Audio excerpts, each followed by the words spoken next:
যখনই সময় পাবেন তিনটি দোয়া বেশি বেশি পাঠ করবেন।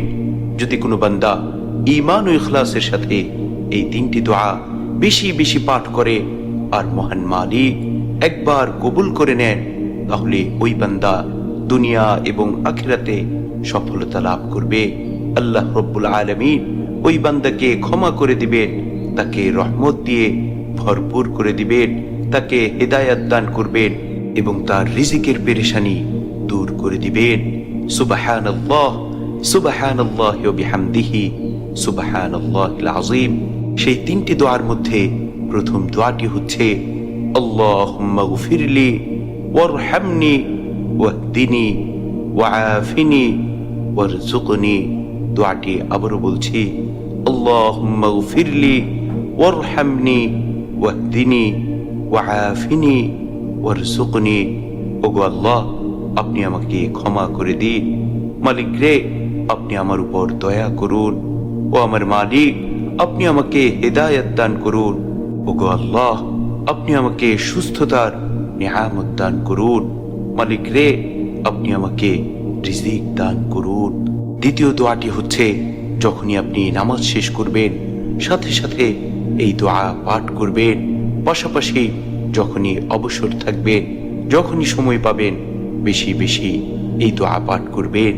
আল্লাহুম্মা আইন্নি আলা যিকরিকা ওয়া শুকরিকা ওয়া হুসনি ইবাদাতিক। দোয়াটি আবারও বলছি, আল্লাহুম্মা আইন্নি আলা যিকরিকা ওয়া শুকরিকা ওয়া হুসনি ইবাদাতিক। হে আল্লাহ, আমাকে আপনি আপনার জিকির করতে, আপনার শুকরিয়া আদায় করতে এবং আপনার উত্তমভাবে ইবাদত করতে সাহায্য করুন। 3 নম্বর দোয়াটি হচ্ছে, যখনই আপনি কঠিন বিপদে পড়ে যাবেন, ভয়ঙ্কর মুসিবতে পড়ে যাবেন, পাশাপাশি যখনই আপনি সময় পাবেন বেশি বেশি এই দোয়া পাঠ করবেন। ইয়া হাইয়্যু ইয়া কাইয়্যুম বিরহমাতিকা আস্তাগীর, ইয়া হাইয়্যু ইয়া কাইয়্যুম বিরহমাতিকা আস্তাগীর। হে চিরঞ্জীব, হে চিরস্থায়ী সত্তা, আমি আপনার রহমতের মাধ্যমে আপনার কাছে সাহায্য প্রার্থনা করছি। সুবহানাল্লাহ, সুবহানাল্লাহি ওয়া বিহামদিহি, সুবহানাল্লাহিল আযীম। কি চমৎকার দোয়া! যদি কোনো বান্দা ইখলাসের সাথে বেশি বেশি এই দোয়াগুলো পাঠ করে, তাহলে ইনশাআল্লাহ ইনশাআল্লাহ রব্বে করিম তাকে দুনিয়া এবং আখিরাতে সফলতা দান করবেন। শুধু তাই নয়, বিপদে আপদে তাকে হেফাজত করবেন।